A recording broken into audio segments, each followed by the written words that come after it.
Bienvenue dans cette nouvelle édition du 12-15. Au sommaire de l'actualité, le président Abdel Fattah el-Sisi, réélu à la tête de l'Égypte, fait face à des défis de taille, améliorer la situation économique du pays, regagner la confiance des Égyptiens ou encore lutter contre le terrorisme. Au Tchad, le manque de canalisation des eaux de pluie provoque parfois des inondations et des glissements de terrain. Les élus locaux s'organisent pour éviter toute catastrophe. Et puis les Ivoiriennes se qualifient pour le second tour des éliminatoires de la Coupe d'Afrique des Nations féminines de football.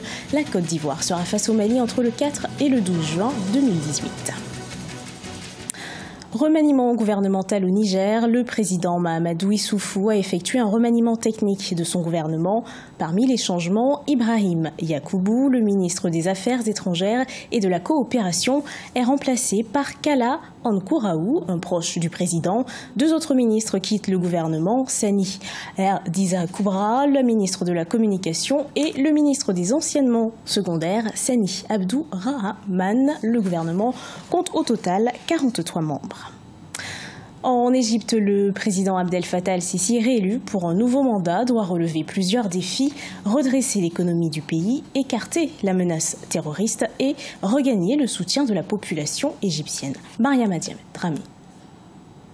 Regagner la confiance des Égyptiens, redresser l'économie du pays ou encore lutter contre le terrorisme sont entre autres les défis qui attendent le président Abdel Fattah el-Sisi qui vient d'être réélu à 97,08%. Reconduit sans surprise à la tête du pays, le chef de l'État rassure. Je promets de travailler pour tous les Égyptiens, sans aucune discrimination.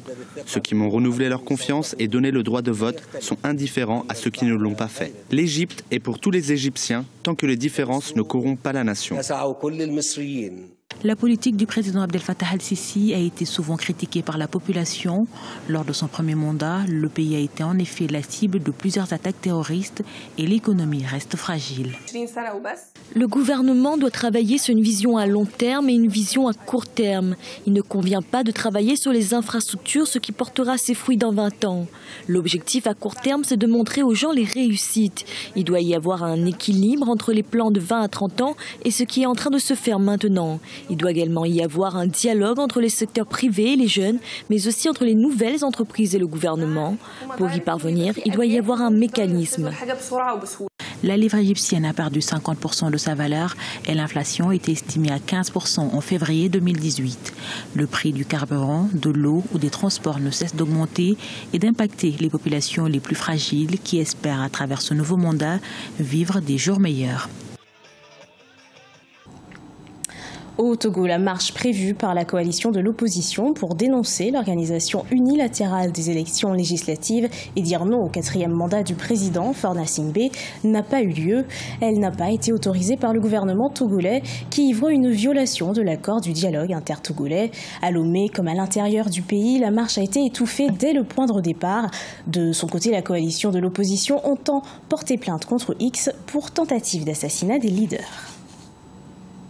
Au Tchad, la saison des pluies engendre des problèmes d'urbanisation au sein des nouveaux quartiers dans la plupart des villes du pays.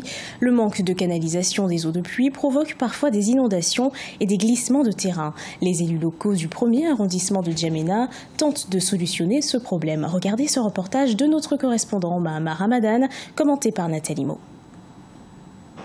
Au Tchad, à l'approche de la saison des pluies, les communes s'activent pour rendre vivables les quartiers périphériques, créés parfois sans aucun plan d'urbanisation. C'est le cas de la commune du 1er arrondissement de la capitale. En dépit des maigres ressources de la circonscription, les élus locaux essayent de faire face à l'aménagement des nouveaux quartiers pour éviter d'éventuelles catastrophes en cette période de pluie.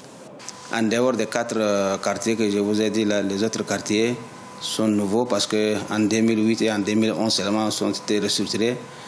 D'autres quartiers qui n'ont même pas été viabilisés. Donc chaque année on essaye de faire des caniveaux en terre parce que c'est pas maçonné, c'est pas construit. Donc à chaque fois, si la pluie tombe là, c'est enterré. Et nous on est en train de bâcler ça. On aménage aussi les rues à peu près 2 fois par an et on cure aussi les caniveaux. Les drainages des eaux usées, la gestion des déchets ménagers et l'assainissement des marchés deviennent de véritables casse-têtes pour les élus locaux. Par manque des engins de nettoyage, la commune du 1er arrondissement de N'Djamena peut parfois compter sur le volontariat des organisations des jeunes pour assainir les quartiers. Après les élections, la commune de la ville de N'Djamena a mis à la disposition de chaque commune 2 ou 3 bentasses. Donc c'est très insuffisant. Ça ne suffisait pas pour vraiment faire le nettoyage de nos arrondissements. C'est pourquoi la commune du 1er arrondissement créée ou bien pris contact avec beaucoup de jeunes, des associations qui font la même chose. Parfois on organise des journées de salubrité et parfois les jeunes eux-mêmes là, et des quartiers là, ils se regroupent pour semestriellement ou trimestriellement faire des ramassages des ordures et nous on les appuie. Chaque année, pendant les saisons de pluie, la plupart des quartiers périphériques de N'Djamena fait face à l'inondation par manque des infrastructures de canalisation d'eau. Les rues non bitumées deviennent impraticables et certaines localités sont coupées de la ville. Deuil national de 3 jours en Algérie après la chute d'un avion militaire. L'avion s'est écrasé au décollage ce 11 avril à la base militaire de Boufarik, faisant 257 morts. Le président algérien Abdelaziz Bouteflika a demandé que soit récitée en mémoire des victimes la prière de l'absent vendredi. Après la grande prière musulmane hebdomadaire, plusieurs appareils de l'armée algérienne se sont écrasés ces dernières années. Le plus grave remonte à février 2014. 77 personnes avaient perdu la vie. Du sport à présent, la Côte d'Ivoire était face au Maroc le 10 avril 2018 à Abidjan. Les éléphantes de Côte d'Ivoire et les lionnes de l'Atlas du Maroc se neutralisent 0-0. Les Ivoiriennes se qualifient pour le second tour des éliminatoires de la Coupe d'Afrique des Nations féminines de football. Reportage de notre correspondant Olive Adjakotan.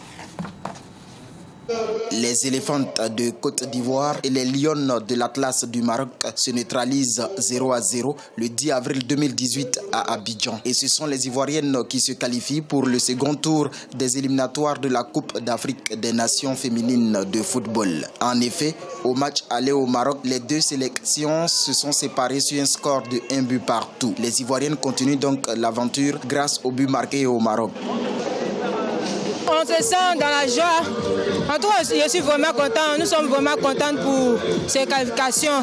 Et pourtant, ce sont les Marocaines qui se montrent les plus dangereuses dès les premiers instants de la manche retour à Abidjan. Les éléphantes vont par la suite prendre le dessus sur leurs adversaires et vendangent même une dizaine d'occasions franches. L'animation offensive reste un véritable chantier pour la Côte d'Ivoire. Quand on veut gagner un match, il faut marquer des buts. Voilà, donc ça reste le véritable problème que nous devons vraiment travailler, donc chercher la cohésion du groupe depuis la défense jusqu'en attaque. Voilà, donc le travail sera vraiment axé sur cet élément-là.